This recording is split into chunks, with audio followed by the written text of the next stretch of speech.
প্রয়োজনীয় সংস্কার শেষ করে আগামী ৩ থেকে ৪ মাসের মধ্যে নির্বাচনের দাবি জানিয়েছে বিএনপি।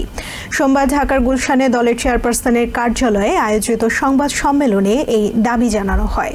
ভোটার তালিকা হালনাগাদ করতে ভোটারদের বাড়ি বাড়ি যাওয়ার বিরোধিতা করছে দলটি। সংবাদ সম্মেলনে বিএনপির স্থায়ী কমিটির সদস্য সালাউদ্দিন আহমেদ বলেন, তত্ত্বাবধায়ক সরকার ব্যবস্থা না থাকাটাই বাংলাদেশের নির্বাচনী ব্যবস্থার প্রধান সমস্যা। নির্বাচনী ব্যবস্থার সংস্কারের জন্য গঠিত কমিশনের কাছে দলীয় প্রস্তাবনা জমা দিয়েছে বাংলাদেশের অন্যতম বড় রাজনৈতিক দল বিএনপি। সোমবার ঢাকার গুলশানে বিএনপি চেয়ারপারসনের কার্যালয়ে আয়োজিত সংবাদ সম্মেলনে প্রস্তাবগুলো তুলে ধরেন দলের প্রথম সারির নেতারা। সংবাদ সম্মেলনে বক্তব্য রাখেন বিএনপির স্থায়ী কমিটির সদস্য আব্দুল মঈন খান, নজরুল ইসলাম খান ও সালাউদ্দিন আহমেদ। বিএনপির নির্বাচন সংস্কার বিষয়ক কমিটির আহ্বায়ক মঈন খান জানান, কমিশনের কাছে 17 দফা সংস্কার প্রস্তাব জমা দিয়েছেন তারা, যার মধ্যে 10টি প্রস্তাব অত্যন্ত গুরুত্বপূর্ণ।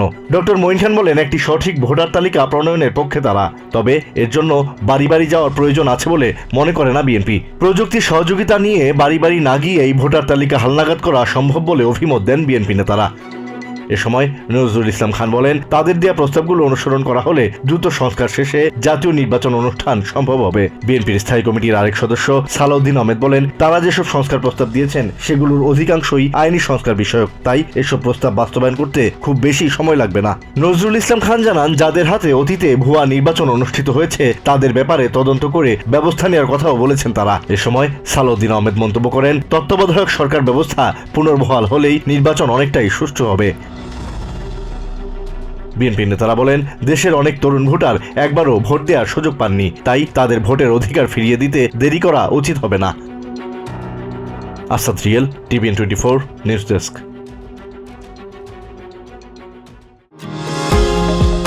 নিউ ইয়র্ক থেকে সম্প্রচারিত টিভিএন 24 টেলিভিশন বিশ্বজুড়ে বাঙালির কণ্ঠস্বর।